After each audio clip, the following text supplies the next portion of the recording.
what? I'm going to try and center it the old-fashioned way. I don't really like it. The other way works better for me, but maybe I'll just prove that the other way is better by trying to do this. Because really, this way you have to push really hard down with your thumbs.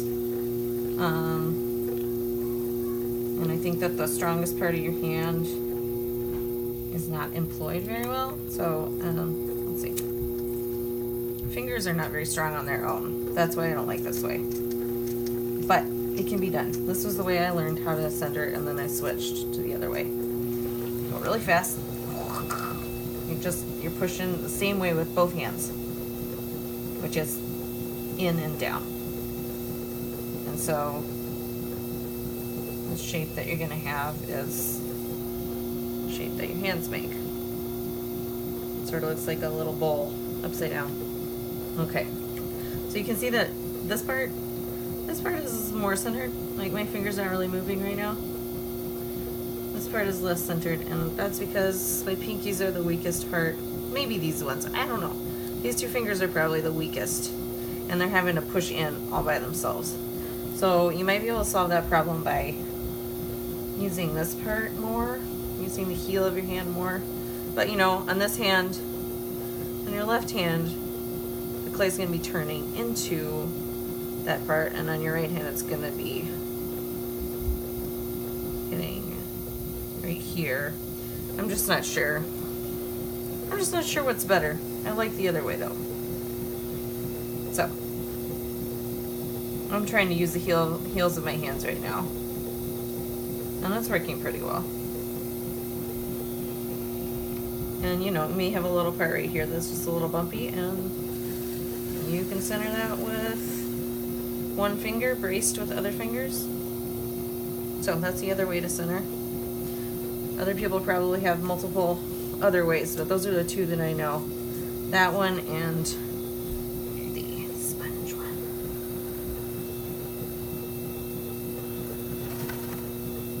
I like this way too because of the shape that the clay gets in.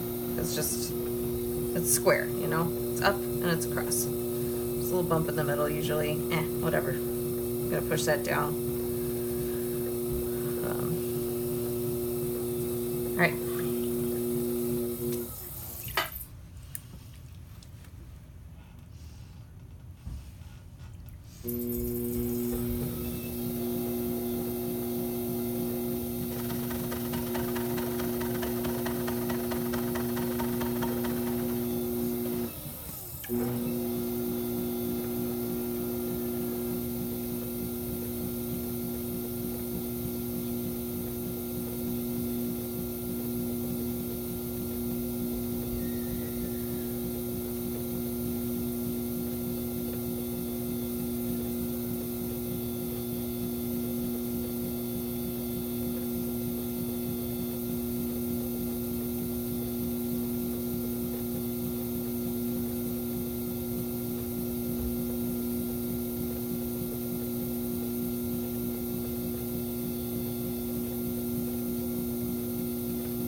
Children are screaming right now. It's distracting. Someone else is watching them, by the way.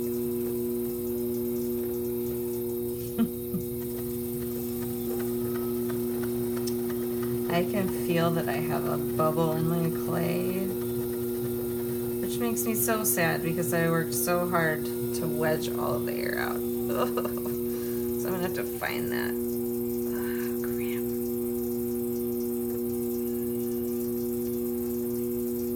Right now the clay's too thick for me to know exactly where it is, so I might be able to get it once I work a little bit further and raise the wall. It might be on the outside and then I can pop it. But if it never comes to the outside and if it stays just kind of obvious in the middle of the wall, I will have to scrap the pot. Which is super sad.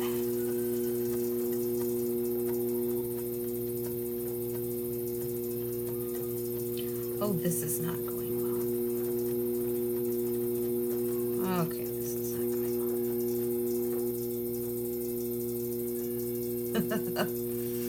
That might be because of, I'm going to blame that on the air bubble. I'm going to blame this on the air bubble. Oh, stupid air bubble. Yeah.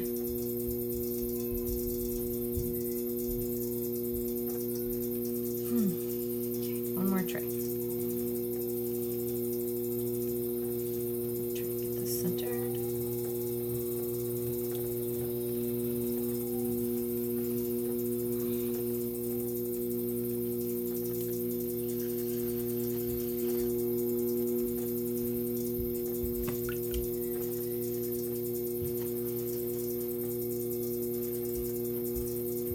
Just making it worse.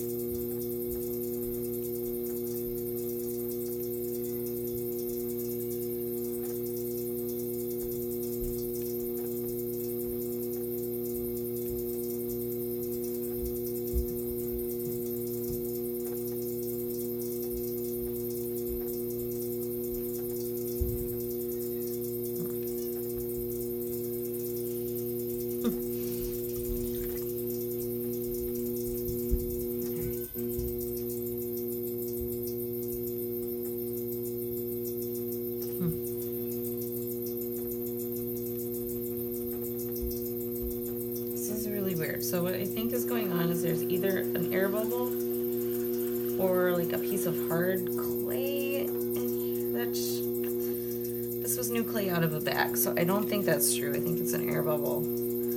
I also could have really messed up somewhere when I centered. So the problem is down here and it's causing the whole thing. There's like a thick place on the wall, which would be probably where the air bubble is. So that just kind of caused everything, you know, because that's our starting point down there, right? That caused everything to get wonky as we go up. Now I could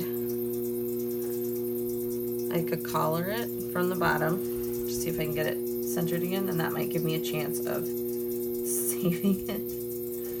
It feels really lumpy down there.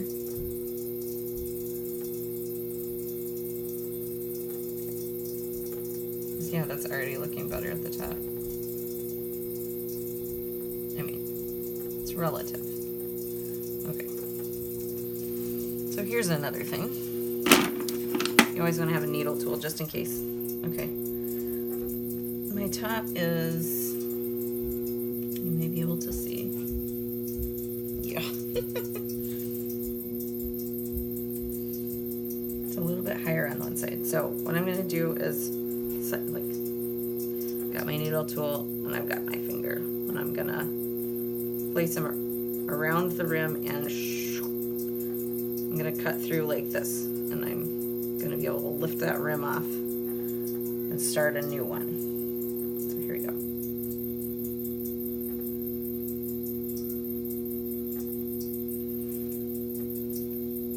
Fun trick, huh? So that should be better. It's at least the same height now, so that gives me a chance of fixing it. My 2-year-old is screaming upstairs. That is probably why this pot is not good.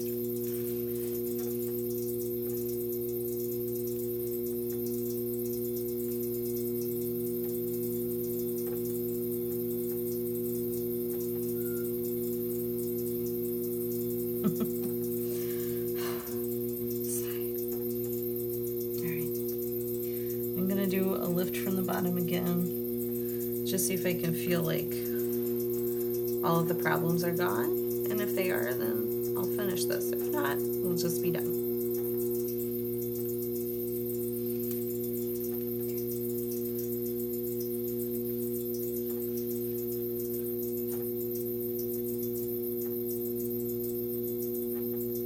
There's still a lump down there, I can feel it, but I'm trying to force it into submission.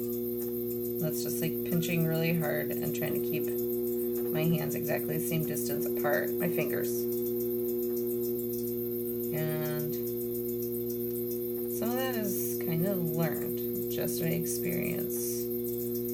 I mean, you kind of will learn after a while how far apart your fingers are when they're across a wall of clay from each other. You just kind of develop a sense. So what my hands look like when I'm doing that is, sometimes I do this. It's not as stable. I mean, like, there's way more that can go wrong there. So I kind of do this, and it's basically like, it's kind of locked in place. You know, like, you can't push much further there. And then my fingers will be stiff, and they will, you know, put them down and lift up like that.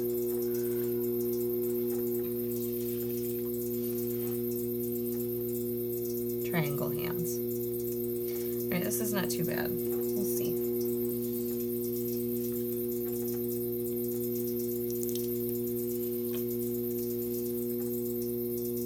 I think I'm gonna do it. This is maybe my 4th pull, which is a little bit too many if you want your clay to be happy. But you're gonna probably need to do more when you're beginning anyway. I'm gonna do another pull and just really this time be paying attention and feeling if there is still a problem down there that is going to cause my pot to explode later. Definitely what you don't want. I think we're going to be okay.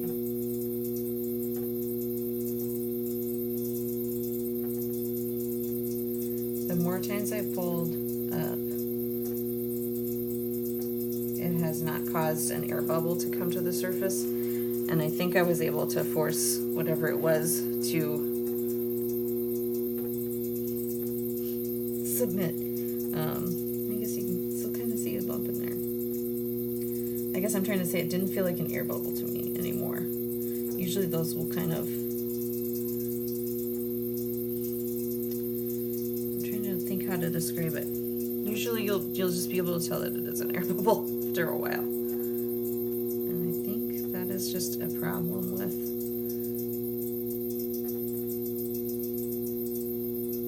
centering, but it's still going to be an okay pot. All right, what are we going to do with this one? Make it straight.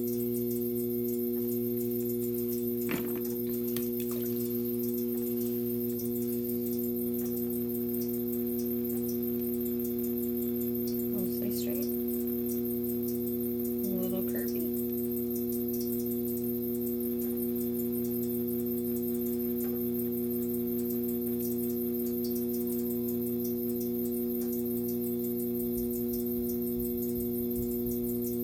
Okay, so I'm glad I messed up a couple times on this one,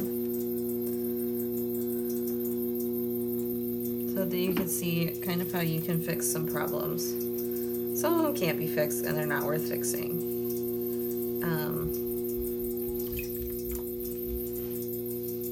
And some of them, when you try to fix them, they will get worse and you'll just lose the pot. So that's part of the process. But you can also see that sometimes people who've been doing this for a long time don't do everything perfectly. You know, what happens to me is that I don't throw for several months and then I come back and expect it to be all easy, and it's hard, and I make pots that suck and have to squish them back up, and it just feels like a wasted time. So, you know, that happens to everybody.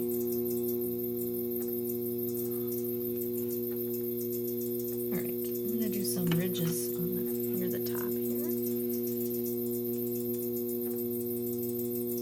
I'm going to undercut the rim a little bit because I like how that looks.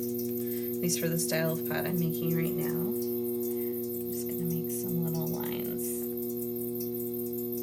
Fun for the glaze to be able to flow down over some texture.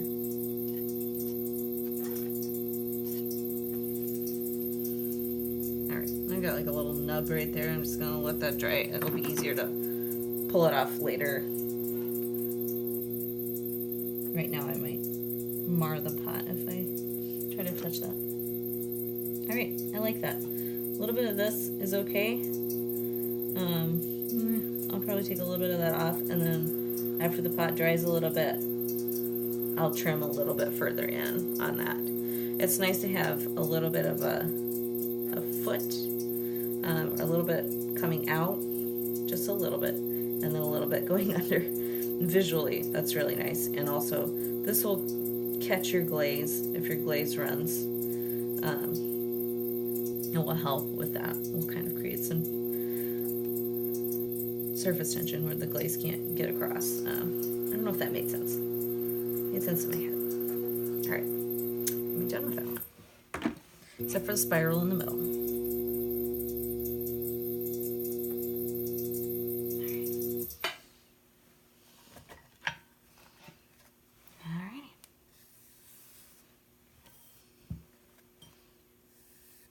I like to wipe all of the stuff off so I can set it down.